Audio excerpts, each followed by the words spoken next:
You're listening to The South Stands, a Buckeye football podcast by Ohio State fans for Ohio State fans on Apple Podcasts, YouTube, Spotify, and SoundCloud. Welcome back to The South Stands, a Buckeye football podcast by Ohio State fans for Ohio State fans from the West Coast. I'm your host, Zach Moore. Today is Sunday, July 2nd, 2023, and I'm very happy to be joined once again by fellow South Stands contributor, Paige Van Horn from Denver. PVH, how's it going, my friend? It's going well, buddy. It's good to talk to you. It's been too long. Happy to connect here in the summer months, man. Absolutely. Absolutely. Yeah. Well, thank you for recommending that we do this. I'm super psyched, and it's always good to hear your voice, my friend. Yeah, as always. Now, I keep telling our listeners that we're an in-season podcast, and we seldom have much to say during the off-season, yet here we are, our third pod since the spring game. I guess we just can't help ourselves. But hey, man, we are only a month away from the start of fall camp, PVH. That's crazy. The exact start date is still TBD, but last year fall practices began on August 4th. In 2021, it was August 3rd. Big Ten Media Days are July 26th and 27th. I always kind of feel like the season starts at Big Ten Media Days. And I think last year, that's where Ryan Day announced the start date for fall practices. So that's probably when we'll find out exactly when they start. Probably going to be August 3rd or 4th would be my guess.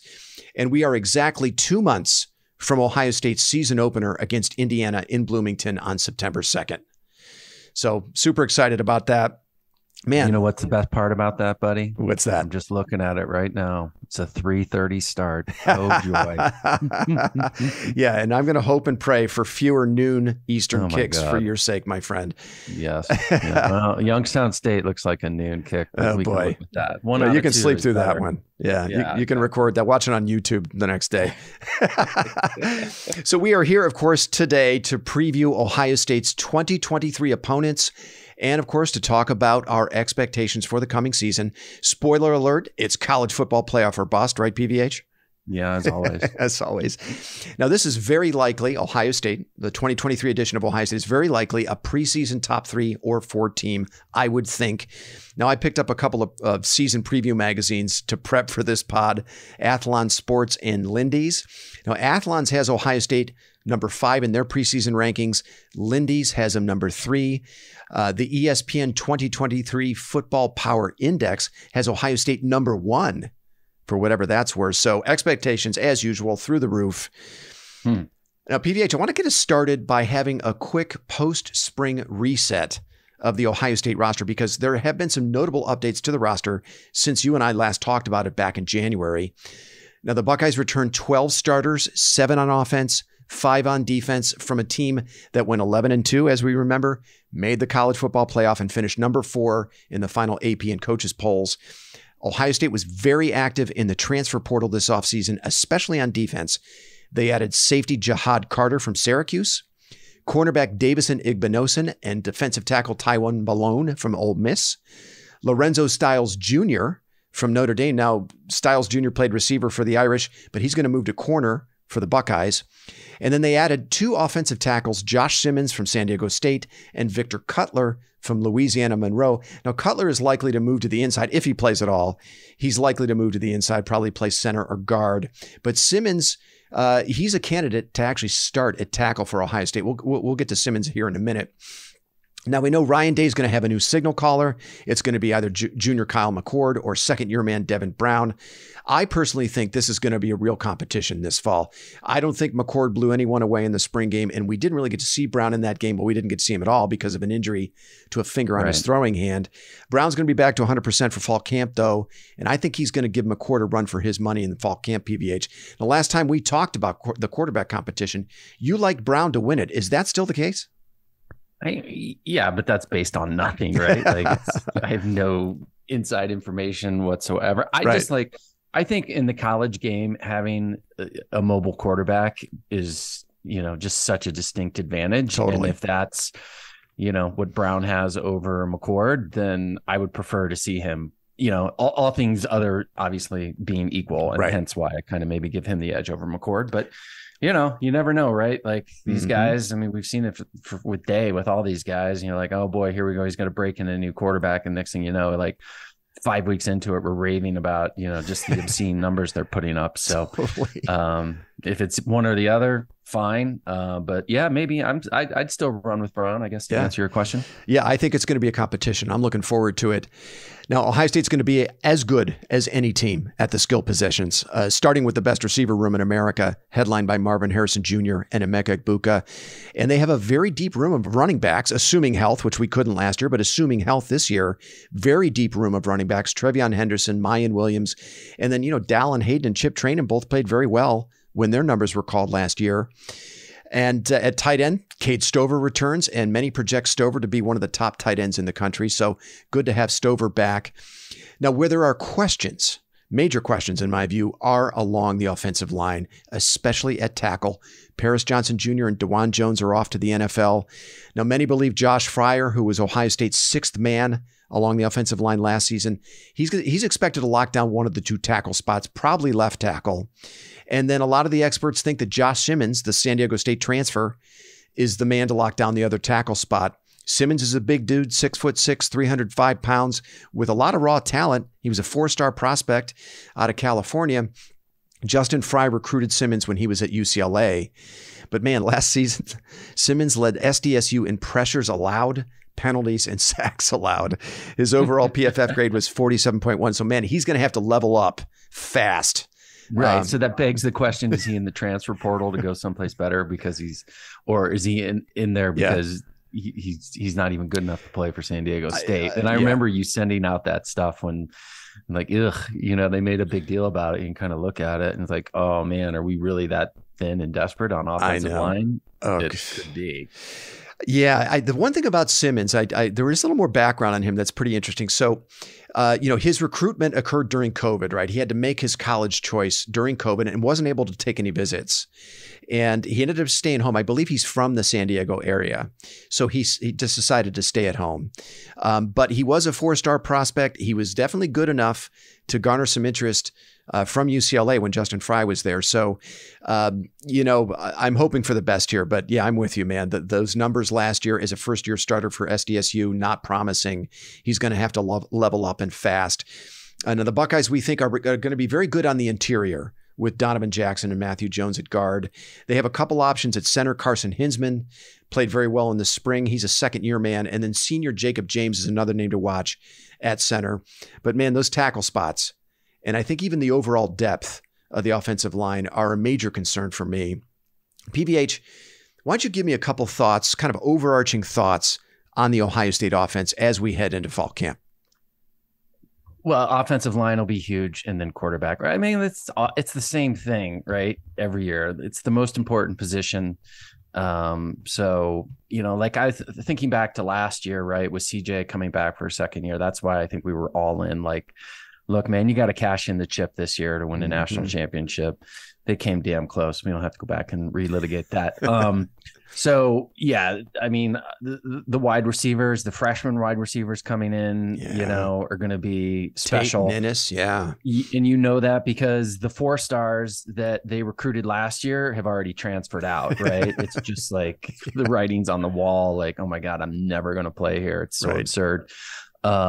So, they're going to be streaking wide open. So hopefully McCord or Brown or, I don't maybe only have to manage the game, but that might be enough. Right. And then, the running backs, Evan Pryor back too, like, man, he showed some flashes before he got injured at running back. So like you said, that position is stacked. It's all going to come down to, the offensive line and, one of these young quarterbacks can step up. The tools are there. The weapons are there.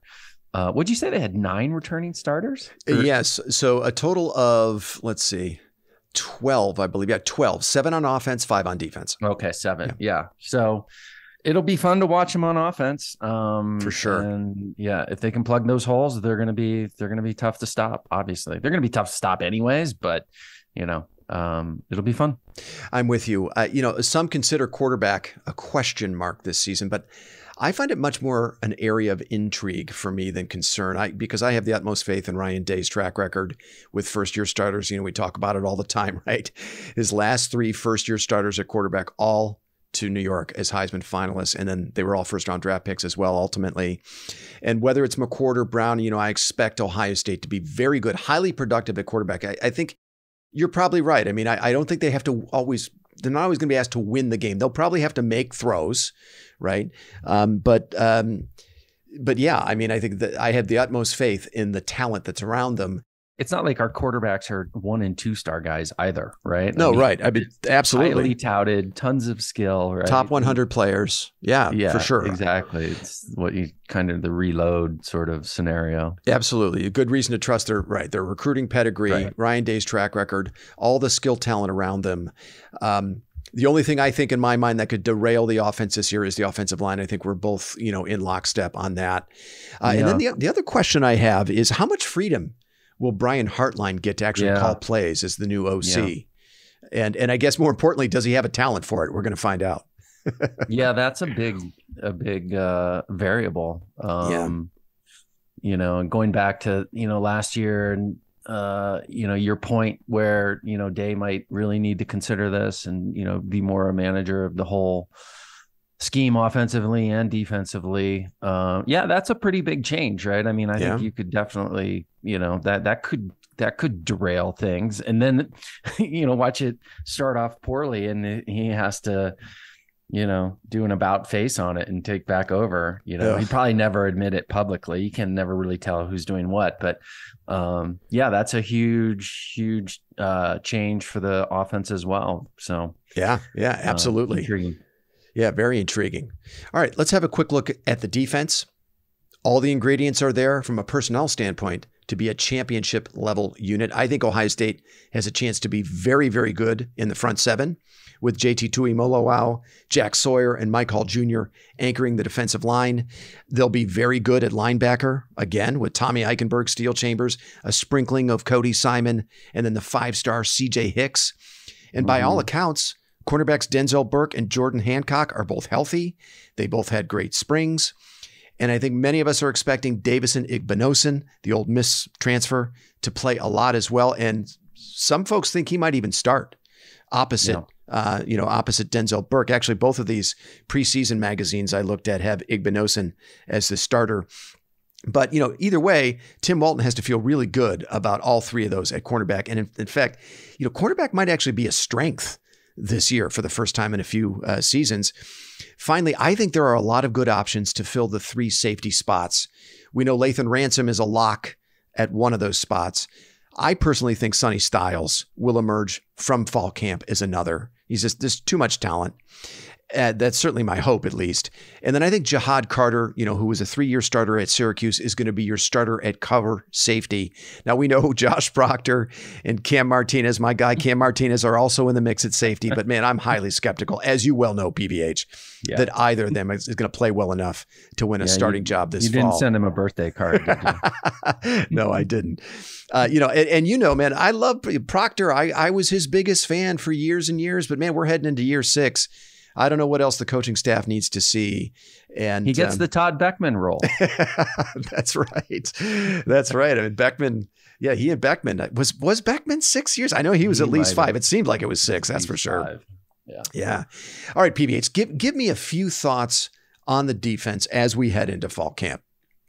It's got to be as good as a defense or, on paper as we've had coming in a long time that I can remember, right? Like, so God, just, again, minimize the big plays, maybe not so aggressive, right? I mean, especially in the biggest moments, I don't know. But that's why, they paid Knowles all that money. I was actually thinking on my bike ride today, I was going to ask you, is this a contract year for Knowles? And probably is, right? Like, you can't have breakdowns like, again, like year 2, right? Like, legitimately cost that team a national championship last year if you're just freaking putting somebody on a receiver streaking down the field 15 yards without anyone next to him.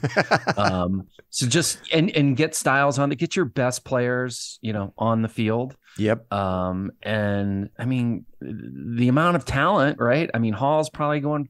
I saw a projection. He's a first rounder. Burke, JT's a first. I mean, the amount of talent on that defense is absurd. Yes. There's no reason on the planet they're not a top 10 defense across the board. I think anything less than that, would be considered, a failure. So Knowles, figure out what you need to figure out. You're probably in a contract year. And they should be really, really fun to watch. I agree. I mean, I'll even go so far as to say is Ohio State's national title hopes are largely a conversation about defense. And I'll say it again. I hate to be a broken record, but look, in 2022, the failures of Jim Knowles' defense in high leverage moments in Ohio State's biggest games were as bad as anything we saw from the Kerry Combs, Matt Barnes disaster in 2021 or the Greg Schiano tragicomedy in 2018. I mean, that was as bad as I thought it could get on defense for Ohio State.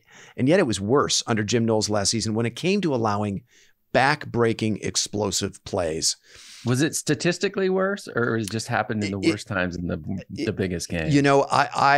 I don't have stats right now to back that up, but it was about on par with 2021. No, I'm not. Yeah, I'm not. I'm completely agreeing with you. And it wouldn't surprise me if statistically it was even as bad. Well, you know what? And I'd have to dig these stats up, but they were not.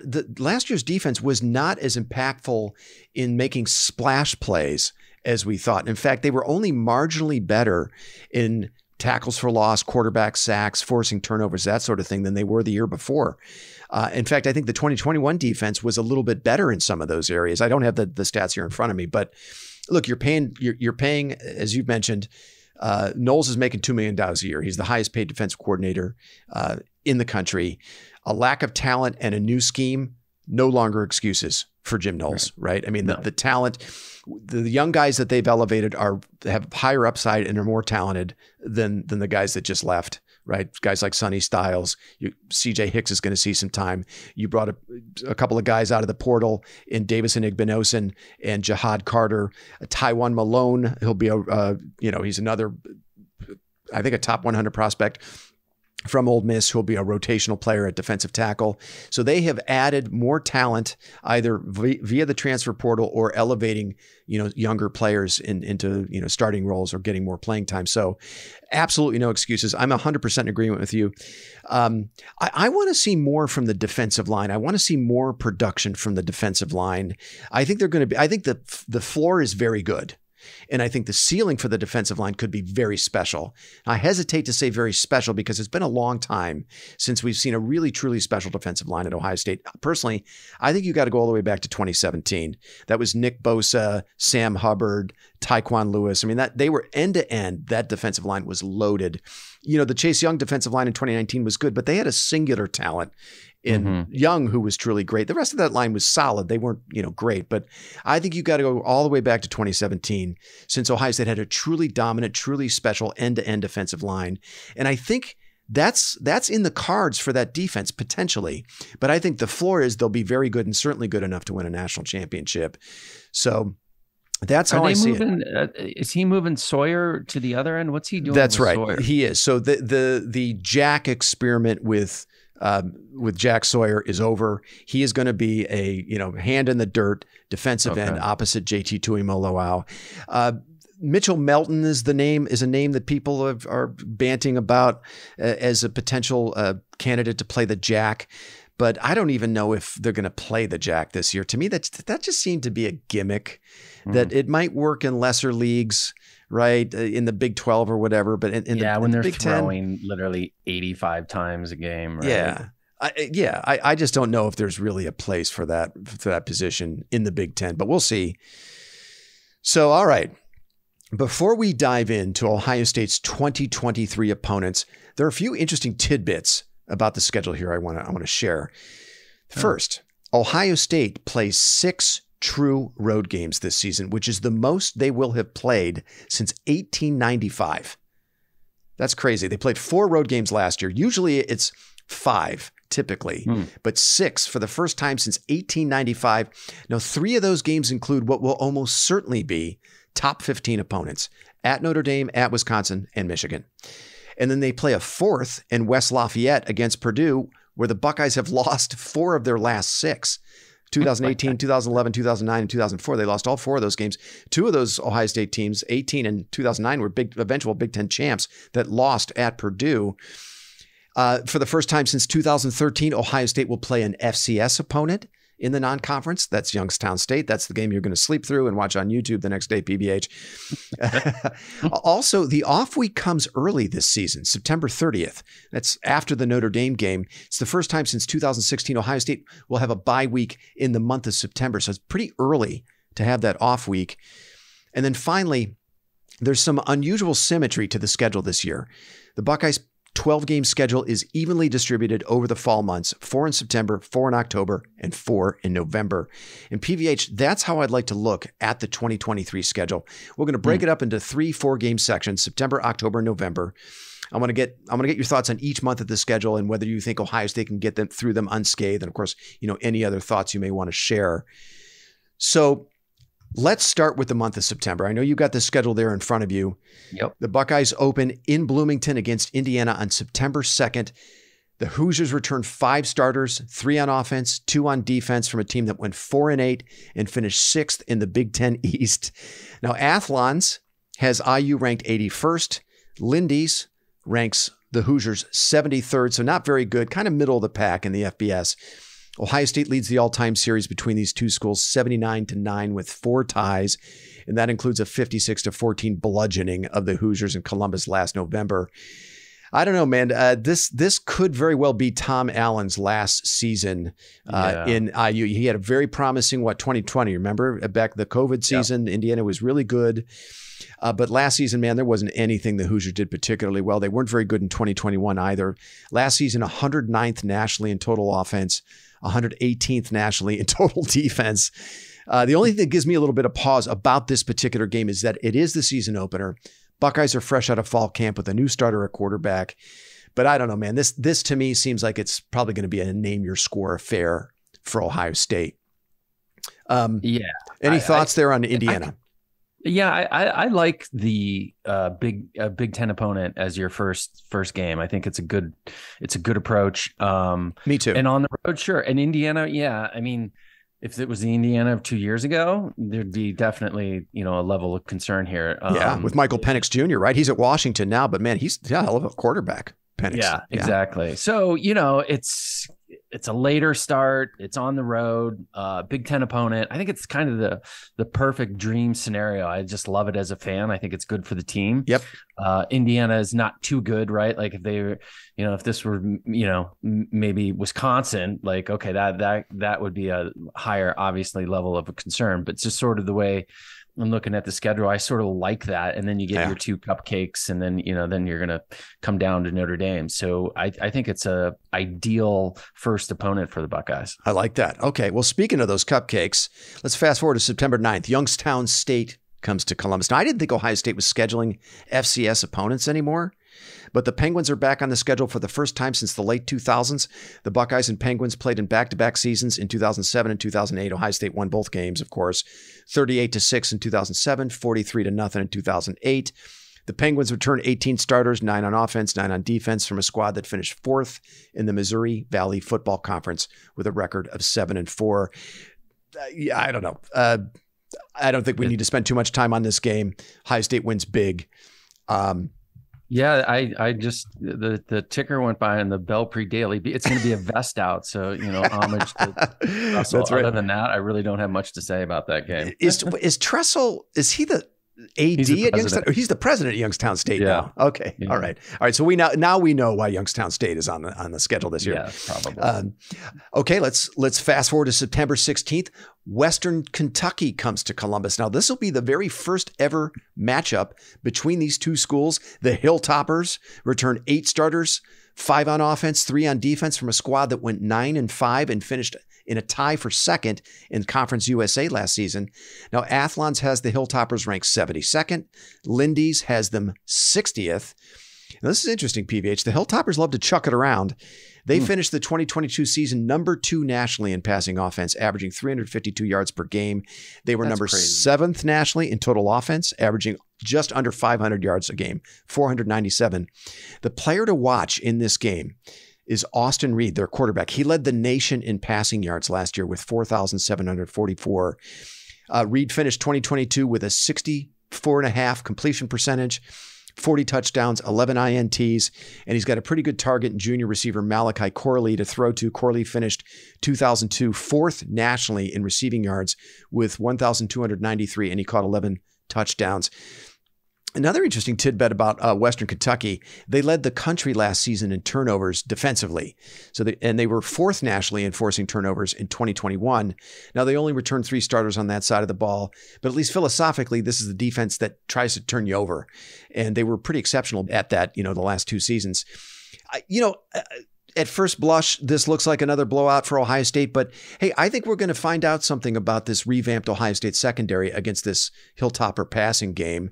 And I kind of like that this is an interesting kind of group of 5 opponent to put on the schedule. You got any thoughts about Western Kentucky? I mean, of course, I had no idea that their quarterback led the nation and their offense was that prolific. Yeah. It's also... it's a 4:00. This is the quintessential look ahead game, right? Yeah. Would not be surprised if this game is 21-21, like, mid second quarter. And you're like, oh shit, are we buckling up for this? Then they, probably pull away at the end, and then it's like one of those scores where it's like 56 to, 28. And it doesn't feel like it was that close, but it wouldn't surprise me if it were at least for a stretch. Yep. And maybe they can, make a game of it. I think that's a good point. Where this opponent falls on the schedule is something to pay attention to, given that it's before Notre Dame and given that, they do something extremely well. That was a weakness for us last year. And, I'm anxious to find out right away how good that new secondary is going to be. So that should be a pretty good test from that standpoint. Okay. Should be a fun game. Absolutely. The following week, September 23rd, the Buckeyes travel to South Bend. This will be Ohio State's first visit to South Bend since 1996. Now, this was a pretty damn good football game in Columbus last season, PVH. I was there. It was the 2022 season opener for the Buckeyes, and the Irish gave them a pretty good fight. They led at the half 10-7. The Buckeyes only had a 4-point lead, 14-10 going into the fourth quarter before pulling away and winning 21-10. The Irish returned 15 starters, 7 on offense, 8 on defense from a team that finished 9-4 and 18th in the final AP and coaches polls last season. Now, Athlon's has the Irish at number 14 in their preseason rankings. Lindy's has them at number 12. So looking very much like this could be a top 15, potentially a top 10 matchup on September 23rd. Now, Tyler Buckner, who started at quarterback against Ohio State in last year's game, has transferred to Alabama. By the way, what does that say about the state of quarterback at Alabama if Tyler Buckner is going to be the starter there? I digress. We can get into that another time. But 6th-year senior Sam Hartman, the Wake Forest transfer, will be running the Notre Dame offense this season. Now, Hartman completed 63% of his passes and threw for 3,700 yards, 38 touchdowns, and 12 INTs for the Demon Deacons last season. Now, I think Hartman is a bit of an upgrade over Buckner at quarterback for Marcus Freeman, so that's something to watch going into this game. Also, the Irish have a good running back in Audric Estime. They didn't really feature Estime. Notre Dame did when they played Ohio State. He only had a handful of carries, but he really broke out for the Irish toward the end of last year. He averaged just about 6 yards a carry, ran for 11 touchdowns, and he's going to be running behind a good offensive line led by tackles Joe Alt and Blake Fisher. Hey, man, I would love Alt or Fisher on our offensive line. Those guys are studs. Now, the Irish return 8 starters from a defense that finished 21st nationally in total defense last season. So I think they're going to be pretty good defensively again this year. This is a good football team here, PVH, with an upgraded quarterback, a good offensive line, what looks like a top 20-ish defense, and they're going to be playing at home. What do you think about this matchup? And don't they have a great tight end? Well, Mayer is off to the NFL. So okay. Michael Mayer, he was drafted. No, and do your part, Notre Dame, like knock on wood, same for you, Ohio State, but be undefeated going into this game, right? So no stinkers before that. Yep. Because Freeman, man, who did he lose them? Like Marshall last year? Like he did. Marshall and Stanford at home last year. Both those teams stink. Okay, so have your team undefeated there, Marcus. Do your part as a Buckeye, and it'll be I'm sure probably a tight game for a while. I just, on paper, we just have more talent than they do. Yeah. You know, like who on their offense really scares you? And yeah, they'll probably be able to shut us down somewhat with their defense. And, you know, maybe they can slow the game down and turn it into a slugfest and, you know, win a close one. They definitely don't want to get in a track meet with us. Nope. Totally expect the Buckeyes to win, but I actually think it'll be a great game. Yeah, I'm with you. A trip to South Bend with a new starting quarterback, some questions along the offensive line. I think Ohio State finds a way to get out of South Bend unscathed, but I would not be surprised if this game is a carbon copy of last year's game. Low scoring, very competitive in the fourth quarter. The Buckeyes grinded out with their defense and running game. Which is exactly what Notre Dame's going to want to do. Yeah, totally. All right, PVH, so let's pull back the lens here a second. We've just gone through the month of September. Any overarching thoughts about the first 4 games of this schedule? I think I like the Indiana game, like I said. I think it's a good 4-game stretch. If Ohio State's not 4-0 coming out of it, obviously we'll be disappointed, but yeah. I would say shocked or surprised. Well, maybe not shocked. If they lost to Notre Dame in a tight game, I guess maybe I could see it, but I fully expect them to get out of September unscathed. So do I. 4-0 unscathed, maybe some harrowing moments in South Bend on the 23rd of September, but I think they find a way to get it done. All right, let's spin this forward to October 7th. I actually have a question for you. Yeah, sure. Go ahead. Give me your over-under of coming out of Notre Dame that Ohio State has a quarterback controversy on their hands. Yeah. So what percentage chance you think? Yeah. Yeah. Oh, man. I think they're going to get it sorted out in the preseason. I think whoever's the starter is going to play well through those first 4 games, and we'll have a stranglehold on the job. Do you think we're looking at a competition into the regular season? Yeah. I mean, I would say I would give it a 1 in 3 chance.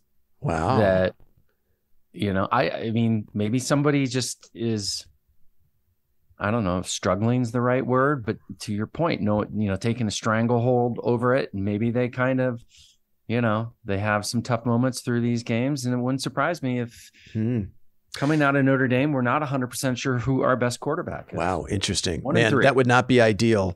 I mean, I could see a scenario, though, very easily because of the offensive line where maybe McCord starts the season as the starter, but the offensive line is having trouble holding up in pass protection. Indeed. And you need a more athletic quarterback in Brown, and maybe they have to turn to him. I certainly hope that's not the case. I mean, that's the last thing you want to do is switch quarterbacks kind of midstream. But my money says Dave figures it out in fall camp, and I expect whoever is named the starter will play well through the first 4 games. Okay. All right, man. October 7th, the Maryland Terrapins come to Columbus. Now, the Terps return 9 starters, 4 on offense, 5 on defense from a squad that went 8-5, finished 4th in the Big Ten East. Athlons has the Terps at number 41 in their preseason rankings. Lindy's has them all the way up at 29.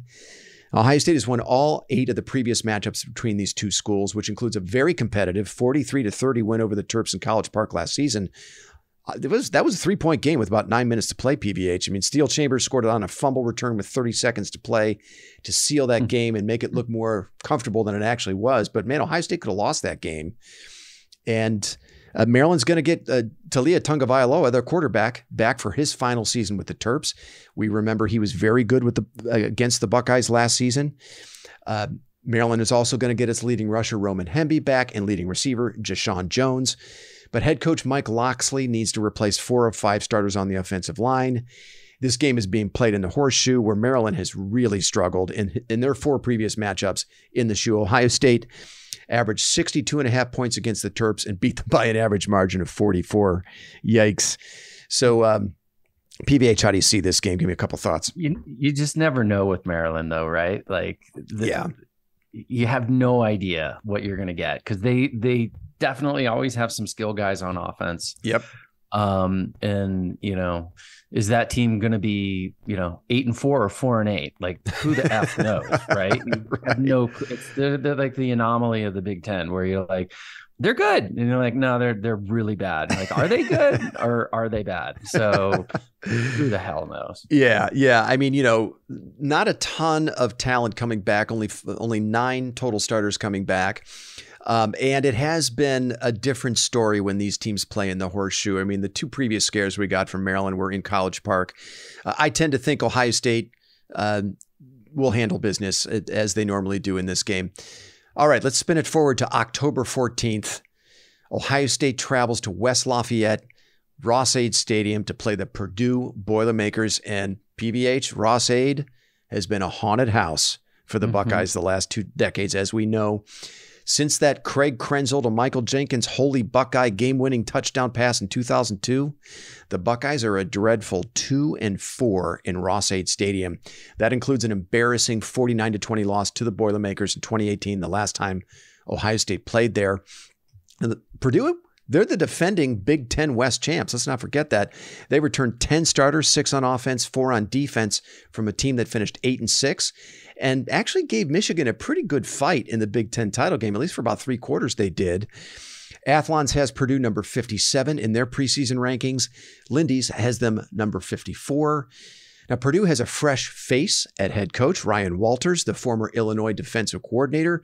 That Illinois defense, man, last year was nasty. Walters did a really good job with that defense. Now, he takes over for Jeff Brom as Purdue's head coach. Brom is off to his alma mater, Louisville, to be the head coach there. The Boilermakers also have a new face at quarterback in Hudson Card, the Texas transfer. Card was a top 100 player. He was number 59 overall out of Lake Travis in the Longhorns 2020 class. I believe that's the same high school, by the way, that produced Baker Mayfield. Now, Purdue returns 4 of 5 starters on the offensive line. Their leading rusher in Devin Mockabee and a pretty good pass catcher in TJ Sheffield. Yeah, they got something to work with here. And, at least, the recruiting services will tell us that they've got a good quarterback, Card, 59 overall in the 2020 class.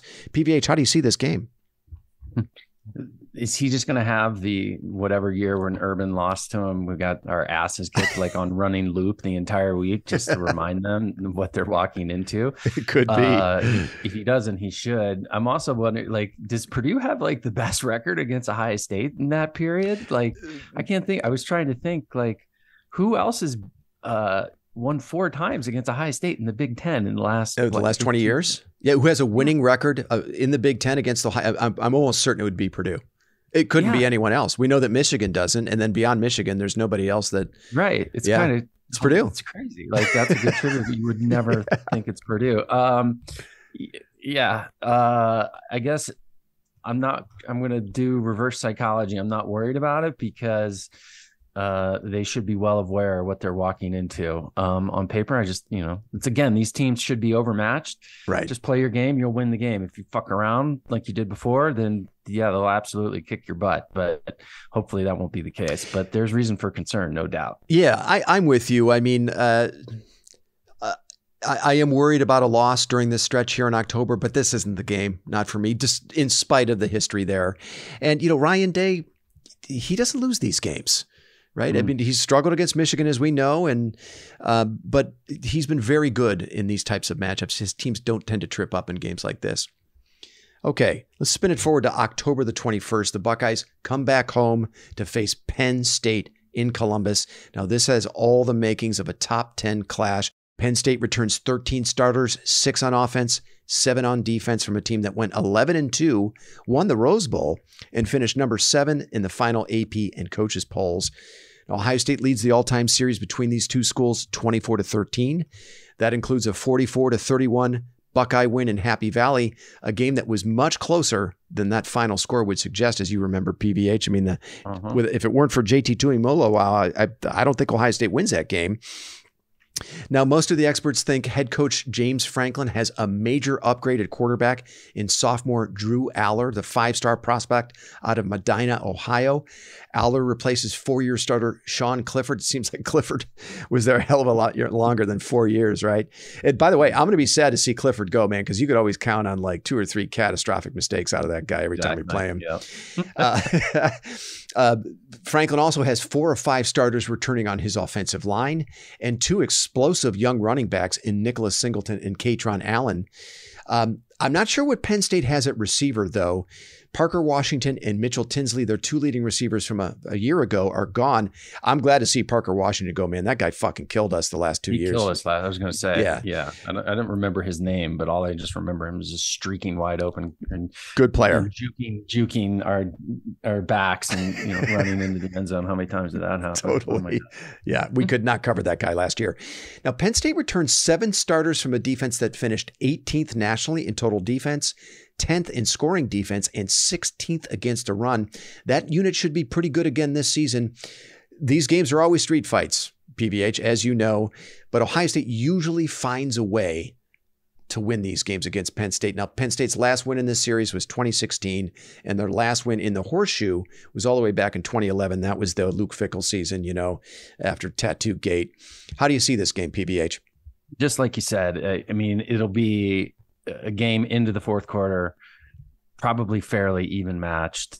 Ohio State just kind of finds a way to win these games against these guys, usually. Not always, but I would completely expect that to be the case again, where it's, very tied at halftime, very close. They're doing, what they want to do. We're doing what we want to do, but it's anybody's ball game going into the fourth quarter. I mean, what's interesting about this matchup? If Kyle McCord does win the starting job, you've got a 5-star from Pennsylvania starting for Ohio State and a 5-star from Ohio starting for Penn State. The key to this, I think, for Penn State is Drew Aller. I mean, is he, finally that 5-star prospect with the enough arm talent to beat Ohio State? This is going to be his first visit to Columbus as a starter. Tough spot for a first-year starter in Aller, but we'll see. Yeah, and I'm sure it'll be under the lights, right? I mean, I'm seeing TBA, but I think that has to be a night game, right? One would think. I guess it depends on who has the broadcast rights. If it's Fox, it's going to be one of those dreaded noon kicks. Yeah, we'll see. The night games in the shoe for me. Yeah, I just want to see Ohio State play better. And I know I've said this the last 2 years ad nauseum. I just want to see Ohio State play better at home in these big night games, if it does indeed turn out to be a night game. All right. Let's spin it forward to the game that really concerns me here. The one game prior to Michigan, that really concerns me. That's on October 28th. Ohio State travels to Madison to face the Wisconsin Badgers. Luke Fickell is the new man in charge there. In Madison. He's got a new offensive coordinator, Phil Longo. Now, Longo was the architect of the offense at North Carolina that made Drake May a star quarterback there. And he's expected to install an up-tempo air raid attack in Madison this season. That's right. You heard that right. Wisconsin is going to feature an up-tempo air raid style attack. Transfer Tanner Mordecai, who threw for over 7,000 yards and 72 touchdowns at SMU the last 2 seasons, he's going to be running the offense for Luke Fickell. Now, they still have stud tailback Braylon Allen, who ran for more than 1,200 yards and 11 touchdowns last year. He's still there, and so is Wisconsin's leading receiver, Chimere Dike. So they've got some talent there offensively, Wisconsin does. It'll be interesting, though. This is not your father's Wisconsin Badgers, right? I mean, long gone are the days of Barry Alvarez if we're going to see him chucking it around 50 times. Now, overall, the Badgers returned 11 starters, 6 on offense, 5 on defense from a team that went 7-6 last season and finished 5th in the Big Ten West. I think that's a total outlier for that program, 7-6. Don't let that record fool you. They're going to be much better than that, I think, in 2023. Now, Athlon's has Wisconsin at number 17 in their preseason rankings. Lindy's has them at number 19. I would not be surprised if Wisconsin is somewhere in the top 15, though, by the time the Buckeyes play them. Now, as we all know, Fickell's calling card, great defense, and I think the raw materials are there for defensive coordinator Mike Tressel. Recognize that name?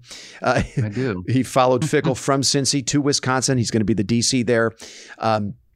I think they're going to be very good on defense, Wisconsin, as though they are installing a new defensive scheme there. I think it's a 3-3-5.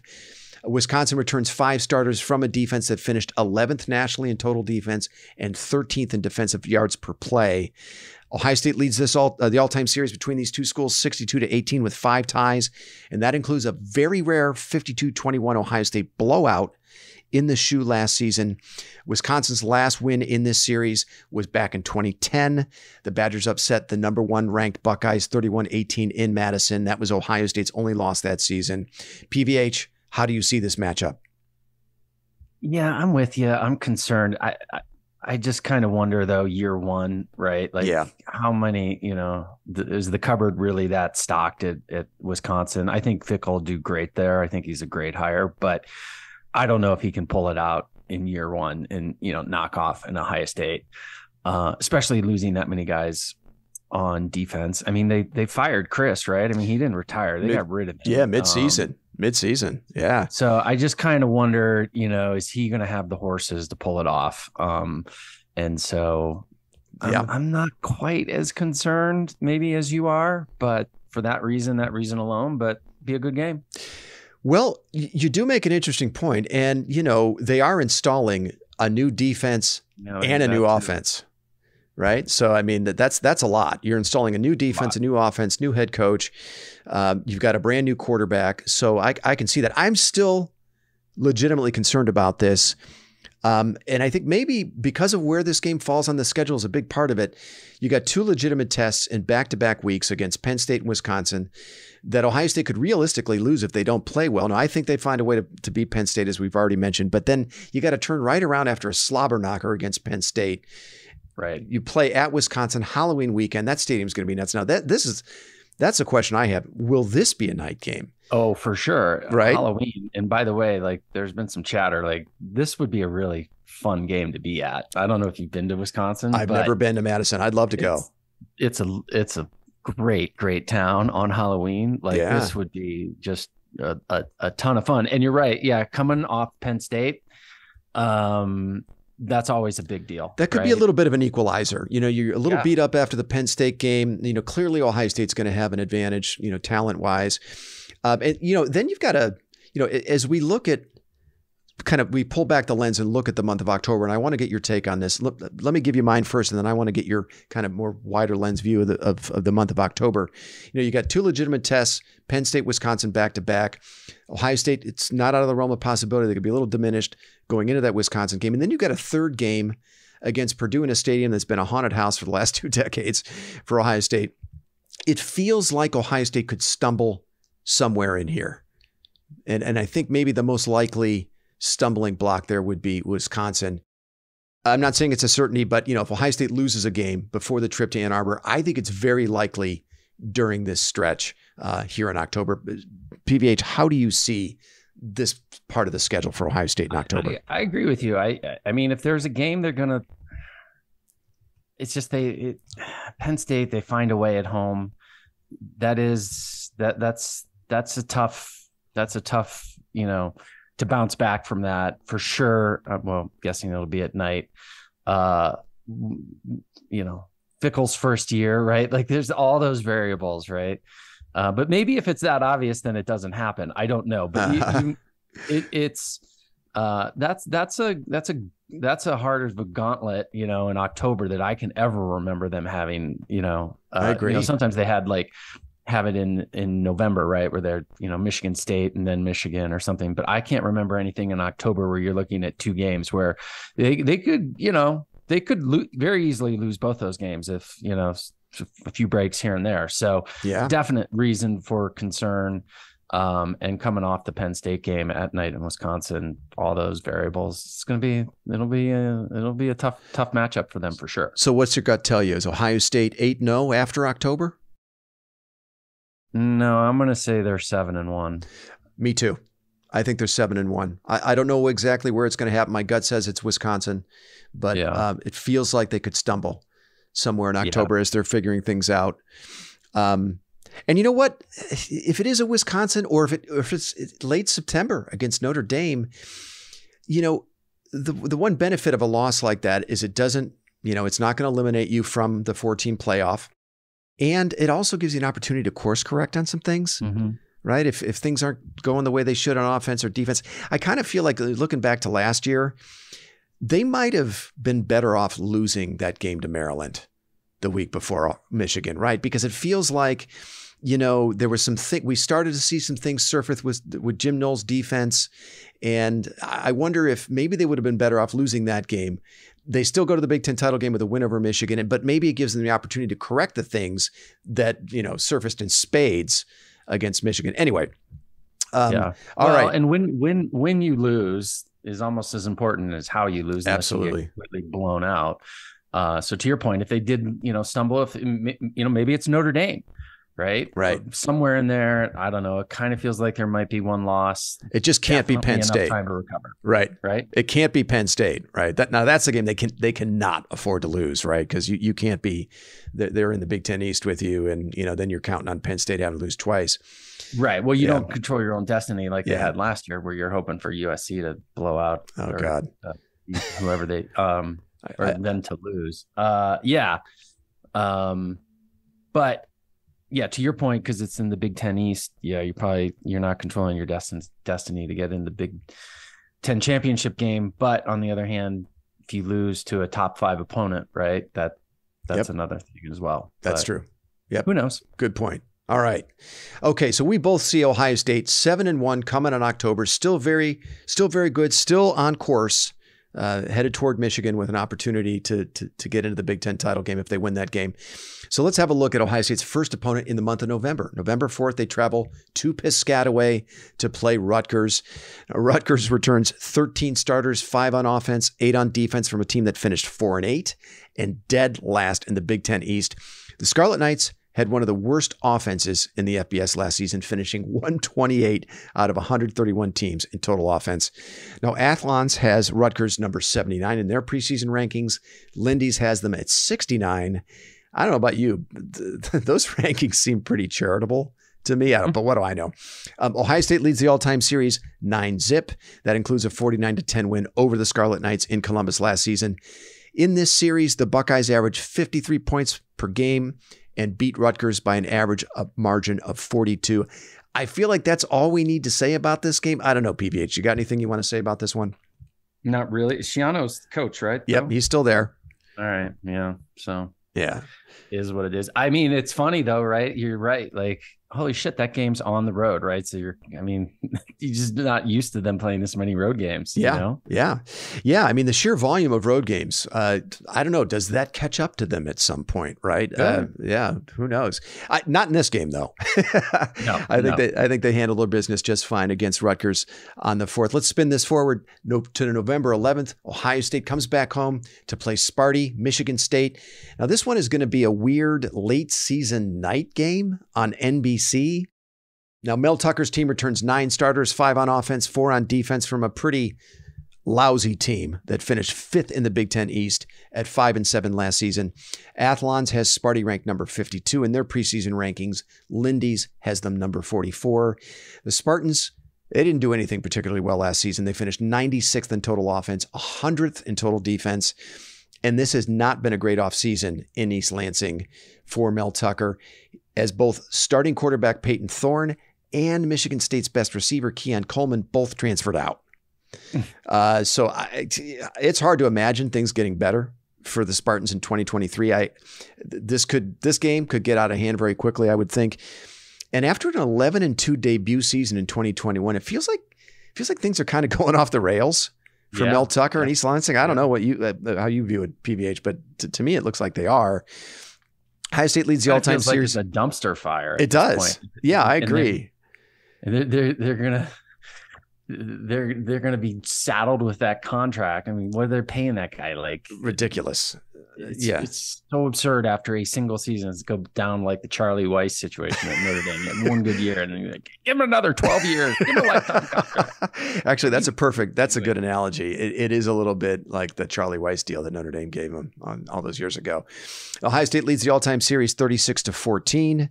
That includes a 49-20 drubbing of the Spartans in East Lansing last year, and a 56-7 bludgeoning the last time Sparty came to Columbus in 2021. That was actually a good Michigan State team. They were 11-2. Ohio State beat them by 49 points. Now, I feel like we're going to see something similar to those results in this game on November 11th. PVH, do you see it differently? No, I see it just like you. Okay, got it. All right. Then let's move on to the following week, November 18th. The Minnesota Golden Gophers come to Columbus. Now, there's almost always one November white knuckler on the Ohio State schedule that we don't see coming. Last year, it was Maryland. In 2021, it was Nebraska. I wonder if Minnesota could be that game this year. The Gophers return 8 starters, 4 on offense, 4 on defense, from a team that finished, let's see, where did they finish? 9-4 and a second place tie in the Big Ten West. Athens has Minnesota number 34 in their preseason rankings. Lindy's has them number 40. Now, PJ Fleck has to replace a 4-year starter in quarterback Tanner Morgan. That's another guy who felt like he's been there for 10 years. Forever. As well as the school's all-time leading rusher, Mo Ibrahim, along with 7 starters on a defense that finished 9th nationally in total defense last year. But I don't know, man. PJ Fleck, he seems to have a pretty good thing going at Minnesota, right? It seems like he's got a system there. You take out that weird COVID season in 2020 when Minnesota was only 3-4. The Gophers went 9-4 each of the last 2 seasons. They were 11-2 in 2019. They've won all 4 bowl games they played under Fleck. Now, Fleck is entering his 7th season as the head coach there. The Buckeyes lead the all-time series 47-7. Ohio State and Minnesota have only played twice since Fleck took the helm. The 2021 season opener, we remember that game. The Buckeyes came back from a 14-10 halftime deficit to beat the Gophers 45-31 in Minneapolis. That was a 7-point game with about 5 minutes to play, though, PVH.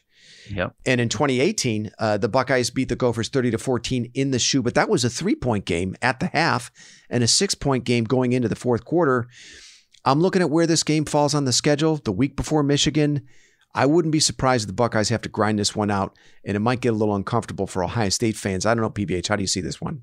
Yeah, I agree. They're pesky, right? Like I was thinking, what's the adjective for PJ? Like they're a pesky team, right? And if you sleep on them, they will punch you in the mouth and beat you. Yeah. So, looking ahead, Michigan, it's at home. They probably win it comfortably, or it might be uncomfortable for a bit and take care of some business. But don't sleep on them. Yeah. To me, this looks a little bit like the game that Michigan had to play against Illinois before they played us last year. And we remember that game, right? Michigan was on the ropes. I don't think it'll be quite that dramatic for Ohio State. And usually these games that turn into, surprise white knucklers are games that Ohio State plays on the road. This one's in the shoe. But I'm going to keep my eye on this game. I think Ohio State's going to have to bring their lunch to win this game. Well, it's funny because I remember we were watching that game, or Michigan, Illinois. Yeah. And the whole time we're like, oh my God, we are going to freaking kill Michigan by, 72 points. What are they doing? They're doing the exact same thing. They're looking ahead. Right. Yeah. And so, we always look at it through our own prism, right? And our own team, it's like a lot of times you got to, what's Michigan doing? Obviously the same thing. And then it was a completely different team. I'm like, how that team, could look so bad against Illinois and then turn around and beat Ohio State the next week is just astonishing. But it goes back to those same old truisms, right? Yeah. And they cut both ways. So yep. It wouldn't be surprising to see Ohio State struggle with Minnesota for that same exact reason. I'm glad you bring up that Illinois-Michigan game as we start to look forward to the Michigan game the following week, because I really felt that Michigan-Illinois result was a Trojan horse that I think caught everybody off guard, even Jim Knowles. The final of that game was 19-17. I watched that whole game. Blake Corum goes down. They end up losing him for the rest of the season. I think Donovan Edwards, he also did not play in that game. But J.J. McCarthy had started to have some trouble with his accuracy several weeks before that game with Illinois. He really struggled in that game. And, as we know, Michigan had to kick a last-second field goal to win it. I think we also didn't realize just how good that Illinois defense was. That stud corner, Devon Weatherspoon, was just nasty, man. Nasty. Weatherspoon was like it's like a combination of Denzel Ward and Antoine Winfield. Just cover, physical, come up and hit you. But I just don't think there was enough national discourse about how that game turned into a Trojan horse for Michigan. And they caught Ohio State off guard. They caught Ohio State sleeping. I mean, Michigan comes in that game down its best player, Blake Corum. I know Corum tried to play, but he's clearly limited. And I don't think we were ready defensively. And I don't think we respected Michigan's ability at the skill positions. And we don't have to relitigate all that, but I bring it up only because you mentioned that Illinois game. We're talking about these games, prior to the big game between Ohio State and Michigan. I would be surprised if there's something like that at play in this year's Michigan-Ohio State game, right? I mean, Michigan benefited. Yeah. Yeah, no, there better not be. And I think Ohio State's going to be ready now. Michigan was able to oddly somehow benefit from that struggle they had against Illinois. And then I think they caught Ohio State off guard. Yeah, for sure. That's a good point. Yeah, no, definitely. It's a good point. Makes a lot of sense. For sure. All right. Well, let's have a look at that game. November 25th, Ohio State travels to Ann Arbor to take on the Michigan Wolverines. All signs point to a top 5 winner-take-all matchup in this game for the 3rd year in a row. And that's how Athlons and Lindy see it. Both publications have Michigan at number 2 in their preseason rankings. Now, here's something to think about, though, PVH. This will very likely be the last winner-take-all matchup during the regular season between these two schools, right? Because the world changes after this one. It does. In 2024, divisions of the Big Ten are going away. The college football playoff field will expand to 12 teams. So starting next year, the loser of this game during the regular season may very well get another shot the following week in the Big Ten title game. And with the playoff field expanding to 12, these teams will almost never stand in the way of each other's path to the playoff, right? And in most seasons, they're both going to get in.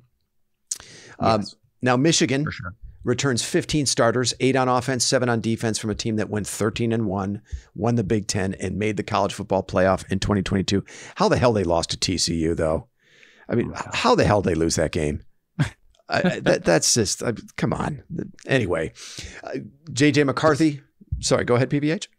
Well, it's a sort of a sidebar question. Does he get any grief for that? Or is this the euphoria of, beating Ohio State sort of gloss over that just stinker that they had in the playoff game? That's a good question. I mean, if we had a Michigan fan here, I'd ask him. I mean, I think he's just got a history. Michigan in general has a history of just laying eggs in bowl games and in the postseason. But yeah, I tend to think, he gets a pass, right? It feels like he gets a pass. Yeah, it's like he's finally figured it out, and he's finally it's like he still really hasn't done anything yet, right? Or he hasn't won anything yet. I mean, okay, you got a Big Ten title, but I guess just getting the Ohio State monkey off your back is big enough. That is a thing. There's no doubt about it. Yeah. But then to turn around and lay that egg, like if we're Ohio State fans, like we're going apeshit, right? Like, oh yeah, probably calling for the coach to get fired. They're probably about 3/4 of the way, finishing the statue for old Jimbo now as the coach out in front of the stadium. Well, I'm not sure it'll be the case this season, though, if it happens again. And I'll be very interested to see how Michigan and Harbaugh and McCarthy, handle the weight of expectations this season, because they're going to be considered by many, if not all, of the experts, the favorite to win the Big Ten this year. I read earlier this week that Jim Harbaugh has added a beat Georgia period to their practices. Did you see this? No. So they have a beat Ohio State period, and now they have a beat Georgia period. So Michigan now sees themselves as Ohio State's equal. And I mean, why shouldn't they after the last 2 seasons? And now they have the same goal as the Buckeyes, right? I mean, it seems that now they're being very outward about, wanting to win in the playoffs. So just that is such a fucking moronic Jim Harbaugh tactic. Like, right. You're not scheduled to play them. Right. You might not play them. Right. Like, why isn't it Alabama or, like I like on paper, you understand it. But when you kind of like peel back, you're like, that's just stupid. Right. Like, you're not on your schedule, dummy. So why do you have to have a beat Georgia, right? Because Georgia won 2 national championships in the last 2 years. Yeah, I guess so. Yeah. No sense. It's just some weird Jim Harbaugh quirky thing that just makes him a bigger freak than he already is. Well, the other thing I thought was it's a little bit of a shot at Ohio State too. I think. Sure. I think it's goading. I think it's goading Ryan Day and the Buckeyes a little bit. Like, yeah, Well, I think if he would have had to beat Georgia and not a beat Ohio State, that would have been a better dig. Yeah. Right. Yeah, exactly. We don't even need that to beat you guys. Right? Now, whether or not he does it in practice or something, that to me would be something that would probably infuriate most Buckeye fans. But the fact that he has both is just, it's nonsensical.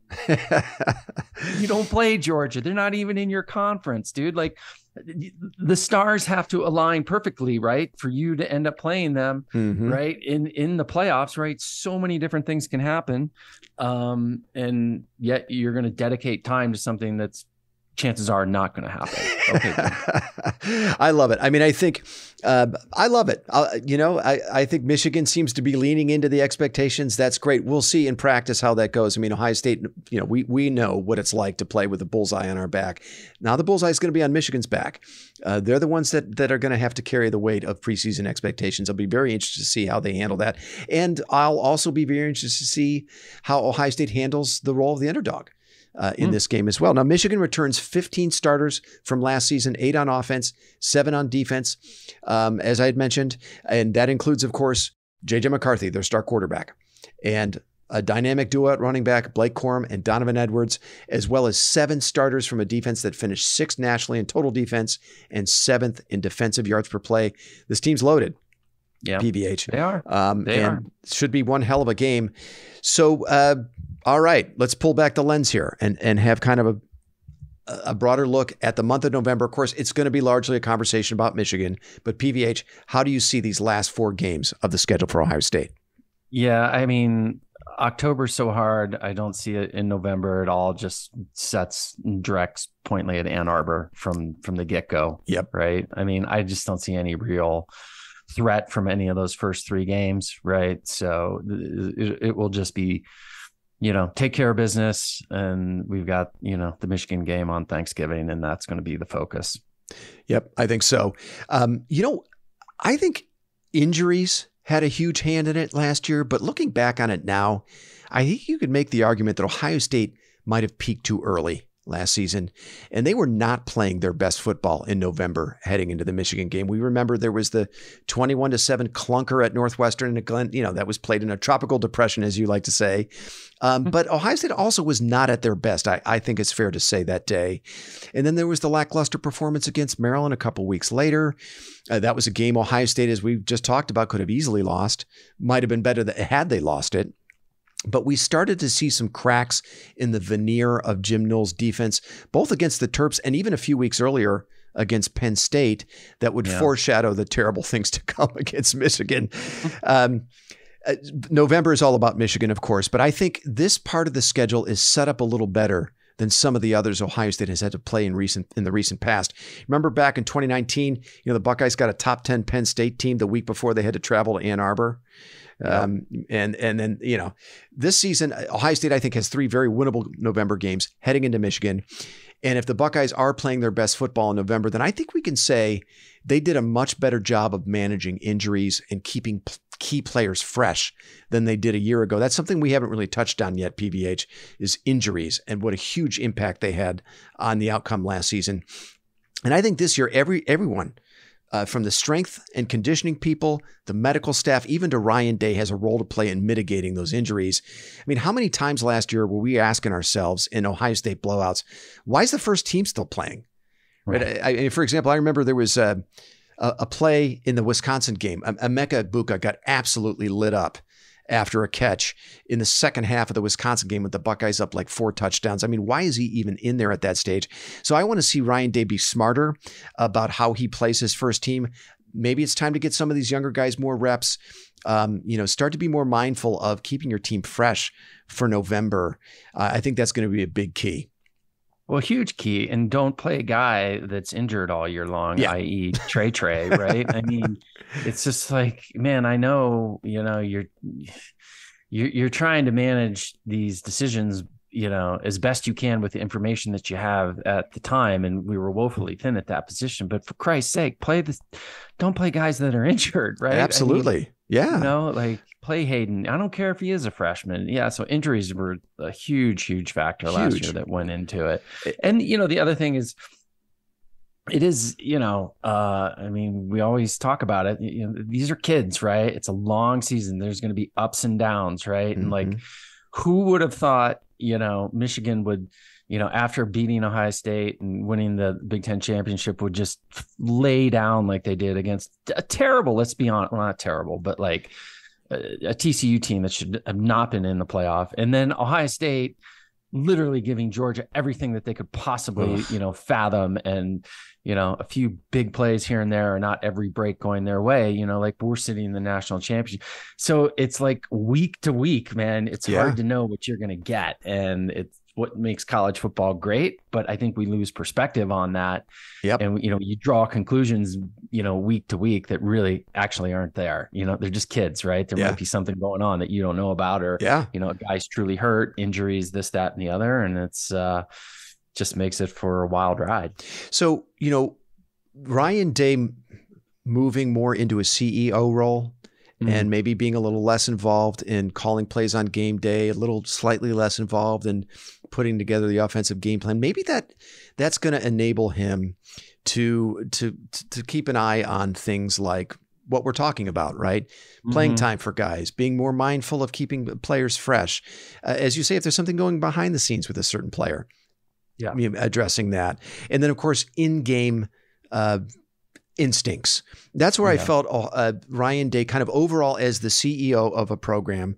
I felt like maybe within the scope of the offense, he had good in-game instincts, but I kind of felt like there were moments in the game, either on special teams or defense, where, a head coach who's more of a CEO and has pulled back a little bit could sense things that aren't quite right. The one example that I think of is in the Peach Bowl against Georgia, when Ohio State got a really bad matchup in that critical 76-yard touchdown that Georgia scored that got them right back in the game. You could not afford to give up that touchdown, but that was a matchup that Georgia got on a safety, with a speedster on a safety. I feel like, a head coach, the CEO head coach is going to identify that and get a timeout there. So it's little things like that where I feel like Day, being more the CEO, can have a better, feel for what's going on across the board with his team and not just with the offense. Sure. And on one side of the coin, right, like Urban was a master at that, right? Like he seemed to know and push the right buttons at the right time, and instinctually, just and emotionally, for the most part, for the big games, had his teams exactly where you wanted them. Absolutely. And they performed, and he did that masterfully. And like, he's obviously one of the best coaches, and that's a big piece of it. On the other hand, there's absolutely no, track record to say that Day has those skills, only because he hasn't had to do it. Right. Yeah. So just, taking him, say he's not, calling the offensive plays just because he's not doing that. And I think he's a great coach, and he probably does, but there's no empirical evidence to suggest that he does possess that. So it'll be interesting, another variable to watch throughout the season. Yeah, no, that's a fair point. This will be the first time Ryan Day is in this role as CEO, and we'll see if he actually does give up the play calling, right? I would think that's going to be something that's going to be very difficult for him to step away from completely. And I mean, I think, wouldn't Urban be there? He has veto rights. That's right. Like, that's right. He's on the headset. He's listening to all of it, but he probably doesn't have to be thinking, what are the next 5 plays? So it's going to free him up at some point. And then, when the defense is on the field, it would be somebody else that's probably huddling with the offense. So then he can free his time up. So I think you're right. Your instinct is right. He's going to be intimately involved and probably vetoing here and there, but he should have a lot more capacity to do other things during the course of a game. Yep. All right, PBH, give me your best guess at Ohio State's regular season record. What is it? 12? 12. Games? Yep. Oh man. That's a pretty hard schedule, bro. Yeah. I mean, I could easily see 10-2. Easily. Wow. Is that your final? I mean, dude, let's be honest. Michigan at Michigan, that's going to be... They'll be an underdog in that game. Hard game. Yeah. Yeah. So to just think, hey, we're going to turn around and, win that, I think is, even the most rose-colored Buckeye fan would, have to admit that's going to be a tough game. I can just see them losing the game in October and, losing again to Michigan. I could see it. I can also see them. Like, you can make a strong case that, they'll be undefeated too. I think so. Split the difference. I'll say, no, I'm going to go 10-2. Wow. 10-2. And they missed the playoffs. Well, who knows? Yeah. I mean, chances are. Yeah. Right. Because, if they lose to Penn State or, Ann Arbor, Michigan, then they probably do. It's a hard schedule. Yeah, no, I agree with you. No, it makes perfect sense. You make a sound argument there.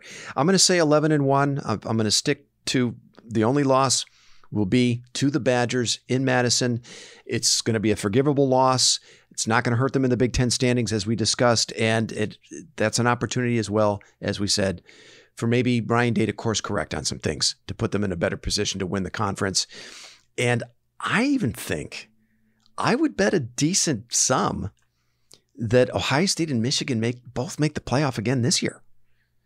Yeah, I think Michigan's schedule is a joke. I think they're gonna. Yeah, it's a parade to 11-0 for them, and I could see. Yeah, I could very, very easily see both of them making it.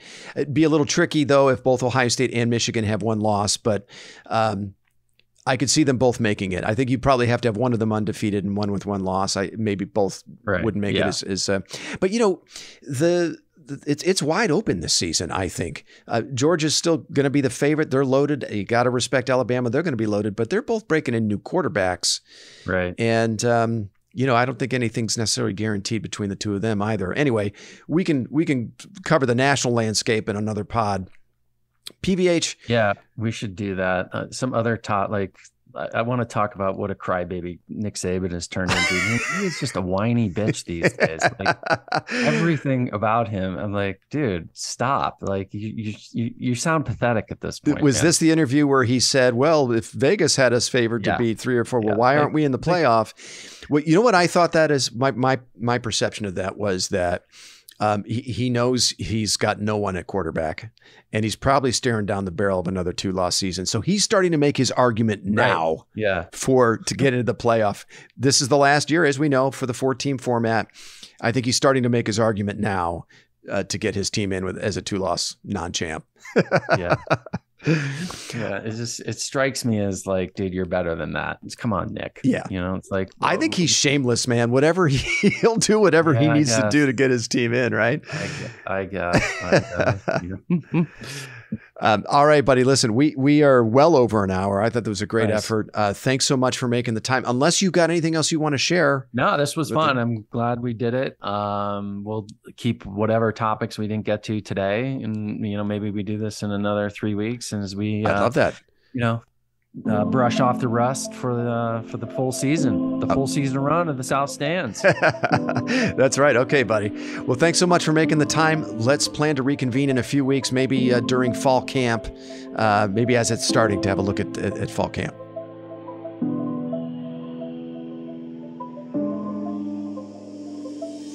You've been listening to the South Stands, a Buckeye football podcast. You can follow us on Twitter, Instagram, and Facebook, and visit our website at southstandsosu.com.